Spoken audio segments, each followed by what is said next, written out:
Radyo Kabataan Express Balita sa ulo ng mga umaatkabong balita. QCitizen nakatanggap ng livelihood assistance.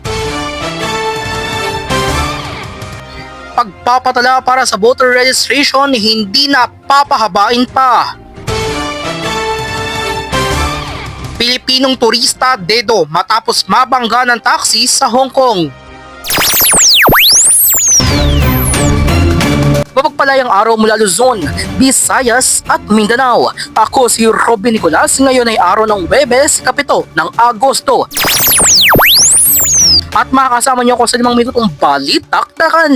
Paiba-iba ang panahon ngayon, minsan umaaraw at minsan ay umuulan. Kaya naman simulan natin ang balitaan para sa balitang lokal, basta negosyo mo, panalo!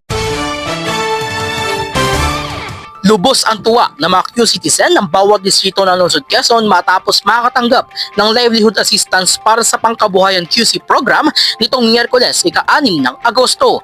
Layunin ng programa nito na matulungan ang mga maliliit na negosyo ng mga residente ng lungsod.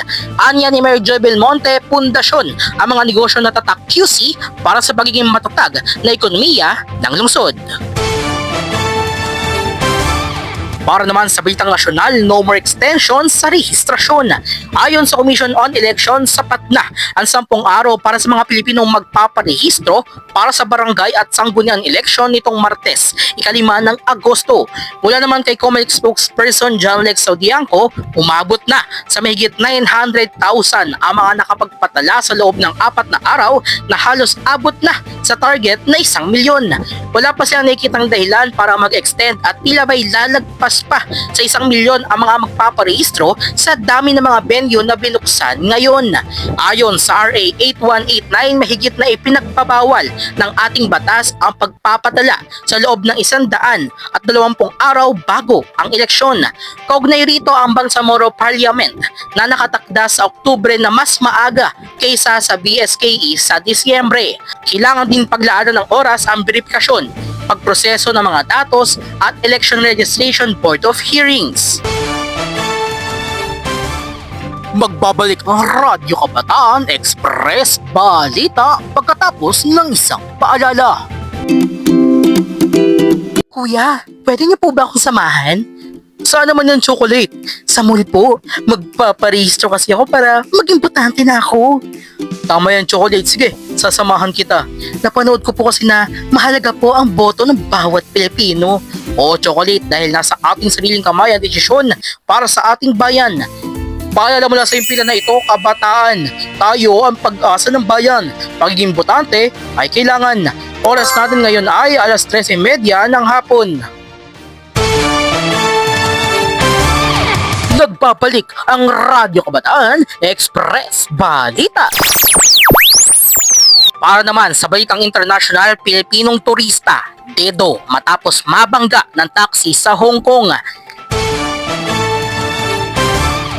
Dedo ang 35 anyos na kilot na Pinoy matapos masagasaan ng rumargas ang taxi sa Chun Wen West sa Hong Kong noong Martes, ika-5 ng Agosto. Kinumpirma ito ng Konsulado ng Pilipinas sa Hong Kong nitong ika-6 ng Agosto. Bitbit nito ang kanyang maleta palabas ng hotel ng kanyang tinutuluyan. Sa tindi ng impact ng pagkakabangga, halos nasira rin ang poste kung saan nakapwesto ang lalaki. Pagkahilo ang naging dahilan ng taxi driver kaya nawalan siya ng kontrol sa pagmamaneho.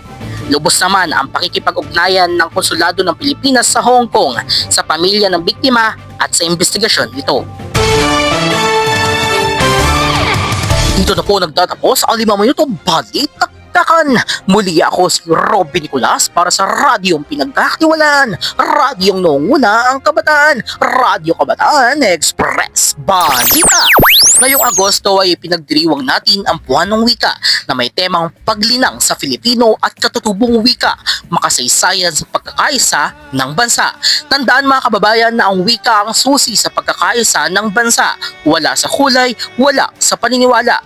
Pagkus ito'y nasa paglinang ng wikang Filipinong nakapagpalaya sa ating bansa. Kaya naman bumabati ang himpilan na ito na maligayang buwan ng wika.